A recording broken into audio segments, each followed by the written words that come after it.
guys! Welcome again to Sage Properties and I'm Charisse, your host for today. And ngayon nandito tayo sa Pueblo del Sol, located in Tagaytay, to show you this house and lot, two-story house and lot dito sa Tagaytay. So let's go! So meron tayong dalawang gate, pedestrian gate, and yung isa is for your carport. And dito yung inyong lanay. And meron tayo ditong 2-car garage. So meron tayo ditong pathway going to your backyard. Pero dito tayo dadaan ngayon sa inyong main door. Yan. So here is your main door. It's a smart door lock. Yan, kung makikita nyo. Verification failed. Okay. And pagpasok natin dito sa loob, ito yung magiging view natin. So this will be your living area. Meron tayong solid fixed window right here. And kung mapapansin nyo, yung mga windows natin is meron ding screen for insect protection. Yan. So it's a sliding window sa tabi ng fixed window on the corner. And dito naman, pwede dito yung inyong dining area. And sa corner na ito naman, yung inyong kitchen area.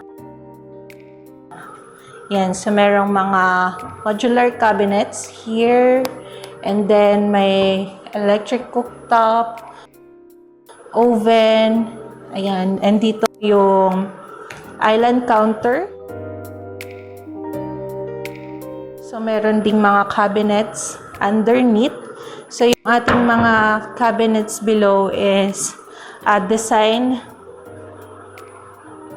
Yan. So, bagong design siya. Yung may mga lagayan ng mga utensils, etc. Same with under the cabinet.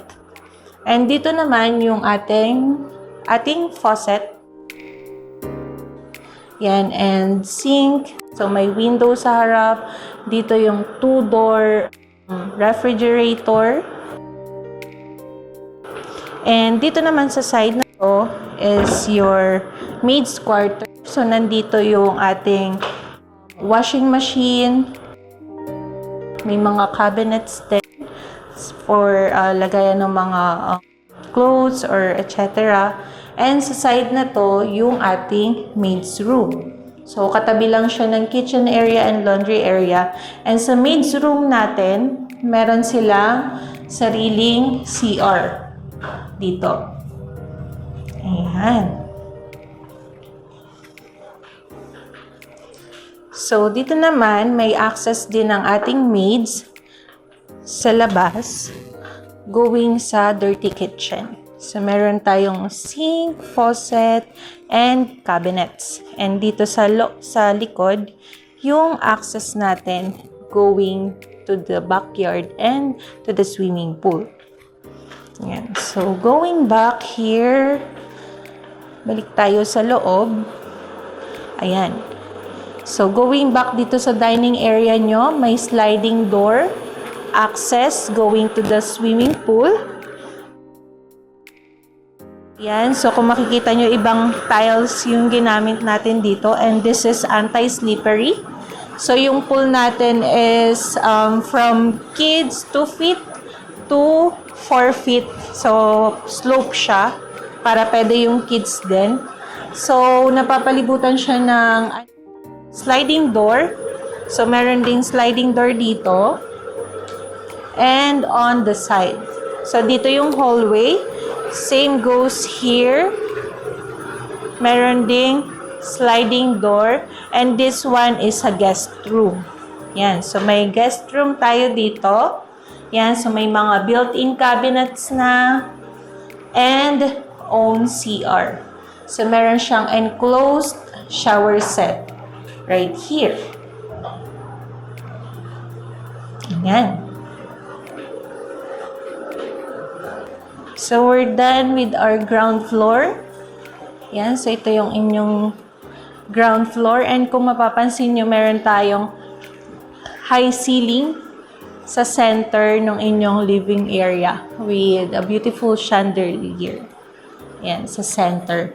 And before going up, dito naman yung ating powdered room. Ayan. So, meron tayong powdered room dito. And this is made of granite. Yan.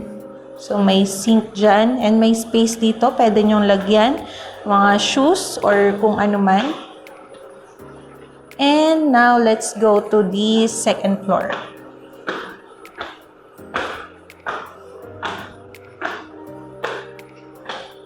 So, dito, yung window natin is meron ding screen siya para hindi siya pasukan ng insects.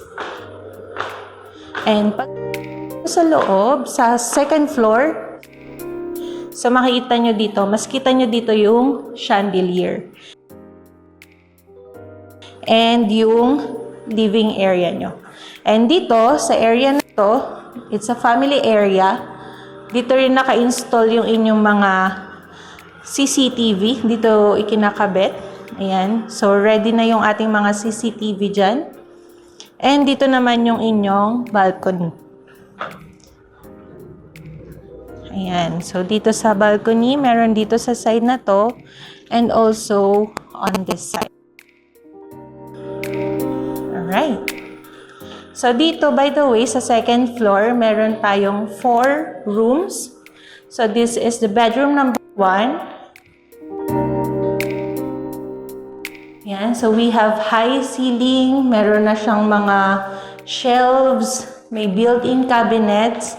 And dito, pwede nyo lagay yung inyong bed. So, aircon na rin pala siya. Tapos, meron tayong magandang lighting. May pin light sa kilid. And yung sliding window.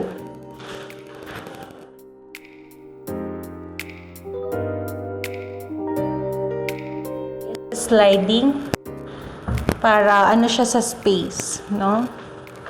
So, dito naman, yung next bedroom natin, it's a master bedroom. So, meron siyang, so it's spacious than the other room. Meron na rin siyang shelves. May walk-in closets right here.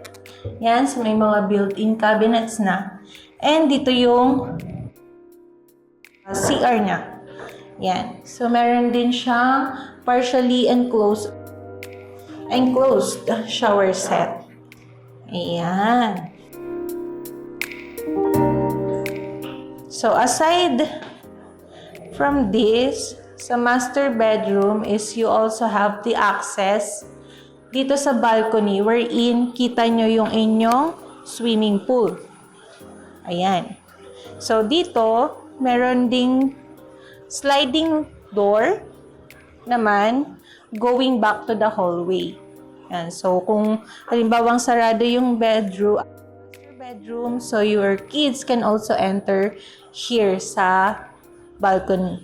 Okay. So, dito tayo dumaan. Balik tayo dito. So, meron tayong common bathroom dito sa second floor. So, may sink, may bowl, and yung shower set. So, ito naman ang ating bedroom number 3. Tama, no? So, bedroom number 3, we have a wide sliding window. Tapos, may shelves. So, same with the other room. So, may built-in cabinets din and aircon. Okay. And last but not the least, this is our fourth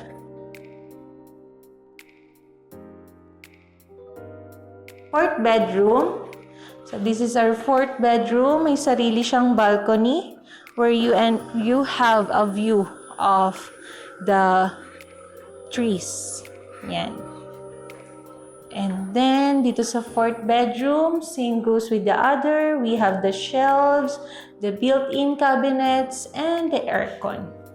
And yung ceiling natin is pare-parehas siya ng design for every room.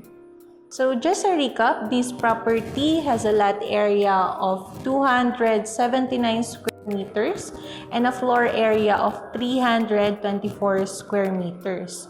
On the ground floor, we have one guest room and one maid's room. Plus, we have the living area, dining area, kitchen area, the laundry area, and the swimming pool. And on the second floor, we have 4 bedrooms.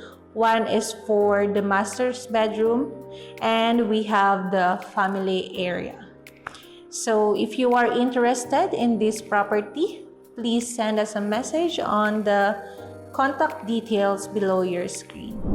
Thank you for watching and hope to see you on our next house tour.